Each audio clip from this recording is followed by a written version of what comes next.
মঞ্চে বহিষ্ঠ অতিথিবৃন্দ আর সম্মুখে সতীর্থবৃন্দ, আজকে এই মহতী অনুষ্ঠানে আসতে পেরে নিজেকে খুব গর্বিত মনে করছি। তবুও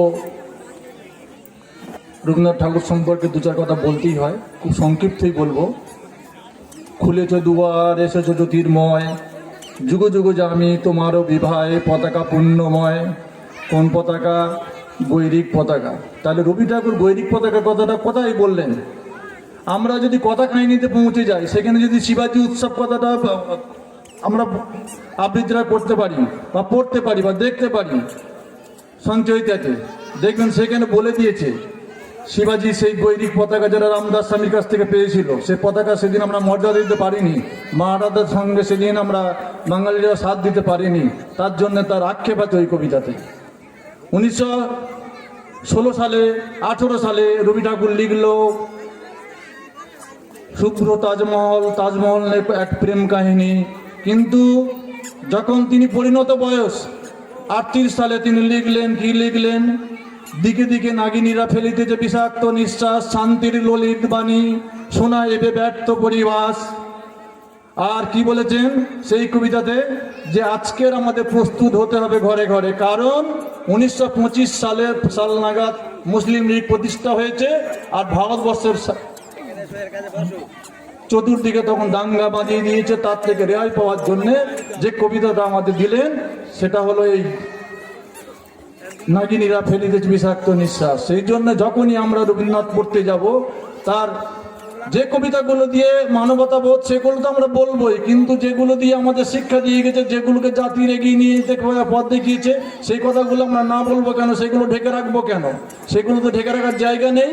তাই আজকের দিনে আমাদের এই শপথ নিতে হবে, আমরা রবীন্দ্রনাথ ঠাকুর সম্পর্কে সম্যকভাবে জানবো, তবে ভারতবর্ষকে এগিয়ে নিতে পারবো।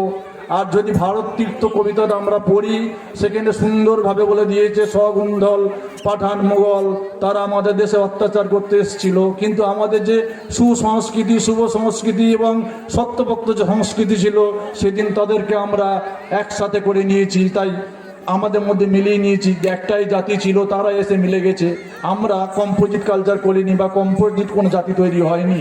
তাই আমাদের যে শক্তপোক্ত যে জাতির ভিত, সেই ভিতটা একমাত্র রবীন্দ্রনাথ ঠাকুর সেদিন দর্শন করেছিলেন, আমাদের উপদেশ দিয়েছিলেন কিভাবে আমরা এগিয়ে যেতে পারবো। যাই হোক, আবার কোনো এক সময় আপনাদের সঙ্গে মিলতে পারবো, সেই আশা রেখে আজকের এই মহতী অনুষ্ঠানে আমার ক্ষুদ্র বক্তব্য এখানে শেষ করলাম। নমস্কার। গোষ্ঠী এইরকম একটা প্রোগ্রামে উপস্থিত হতে পেরে নিজেকে কৃতজ্ঞ মনে করছি।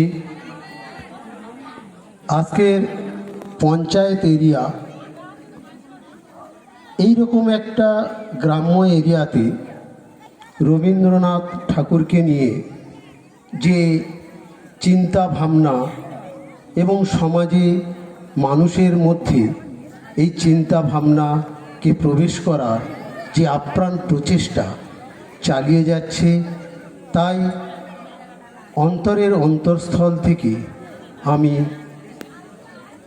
এই অঙ্গীকার সাহিত্য কেন্দ্রের গোষ্ঠীকে আমি প্রণাম জানাচ্ছি। এবং রবীন্দ্রনাথ ঠাকুরকে নিয়ে আজকের যে আলোচনা, সেই আলোচনায় রবীন্দ্রনাথের নিয়ে ইতিপূর্বে বিশিষ্ট ব্যক্তিবর্গরা অনেক কিছু বলেছেন, কিন্তু এটাই বলা বাহুল্য, যদি আমরা সারা দিন বলি এবং হাজার হাজার অতিথিরা এসেও বলে, রবীন্দ্রনাথকে নিয়ে বলা শেষ হবে না। তার কারণ রবীন্দ্রনাথ একটা সমুদ্র ছিলেন। সমাজের সমস্ত দিক বিচক্ষণ করে তিনি ফুটিয়ে তুলেছেন তার লেখার মাধ্যমে, সাহিত্যের মাধ্যমে, গানের মাধ্যমে এবং কর্মের মাধ্যমে। আমরা হিন্দু শাস্ত্র মতে জানি মানুষ অমরত্ব পায়, অর্থাৎ দেবতারা অমৃত খেয়েছিলেন আর অসুররা অমৃতের জন্য লড়াই করেছিলেন, তাই অমৃত খেয়ে অমরত্ব পায়। ঠিক রবীন্দ্রনাথ ঠাকুরও তাই অমৃত খেয়েছিলেন, তাই আজও তিনি অমরত্ব পেয়ে প্রত্যেকের কাছে তিনি আজ অমর হয়ে আছেন। সেই রবীন্দ্রনাথ ঠাকুরকে নিয়ে আমাকে বলতে বলা হয়েছে। আজকের এই রবীন্দ্রনাথ ঠাকুর বঙ্গভঙ্গ আন্দোলন রুখে দিয়েছিলেন, বাংলাকে ভাগ করতে তিনি দেননি। এই রকম যে আপ্রাণ চেষ্টা এবং আরও অনেক দিক তিনি তুলে ধরেছিলেন। বাংলার বুকে, গোটা ভারতবর্ষের বুকে যে জেহাদি চক্রান্ত এবং যে ইসলামিক শাসন যেভাবে অত্যাচার করেছিল, আপনারা যদি সঞ্চয়িতাতে বন্দিবীর কবিতা পড়েন, কারণ সময় নেই তাই পাঠ করে পড়ানোর মতন টাইমও নেই, তাই সঞ্চয়িতা কবিতার মধ্যে বন্দিবীর কবিতাটা পড়বেন, দেখবেন কিভাবে এই অত্যাচার করেছে এই বাংলার বুকে, এই ভারতের বুকে ইসলামিক শাসন দিয়ে। তাই সেগুলোও আমাদের কাছে তিলে তিলে গড়ে আমাদেরকে সেই শিক্ষাগুলো দিয়ে গেছে। আমাদের যুব সমাজ, আমাদের বর্তমান সমাজ যাতে জানতে পারে সেই সব দিকগুলো তিনিও তুলে ধরেছেন। তাই আমাদের সর্ববিচক্ষণ হিসাবে রবীন্দ্রনাথ। তাই আমরা আগামী দিনে সেই শিক্ষা নেব। ইতিপূর্বে আমাদের এই এক মাস্টারমশাই বলে গেছেন প্রীতিলতার কথা, কিন্তু সেই প্রীতিলতা যারা স্বাধীনতা সংগ্রামে জীবন দিলেন, কিন্তু তাদের বংশধরেরা আজকের কোথায়? আমরা কেউ কর্ণপাত করি না, দৃষ্টিপাত করি না, অথচ সেই প্রীতিলতার বংশধরেরা আজকের এই মাস্টারদা সূর্য সেনের বংশধরেরা আজকের কোথায়? যারা স্বাধীনতা সংগ্রামী জীবন দান দিলেন, তাদের বংশধরেরা কাক দিবে ট্রলারের ব্যবসা, মাছ নিয়ে আসে আমাদের ডায়মন্ড হারবারে। তাহলে দেখুন আজকের কি অবস্থা।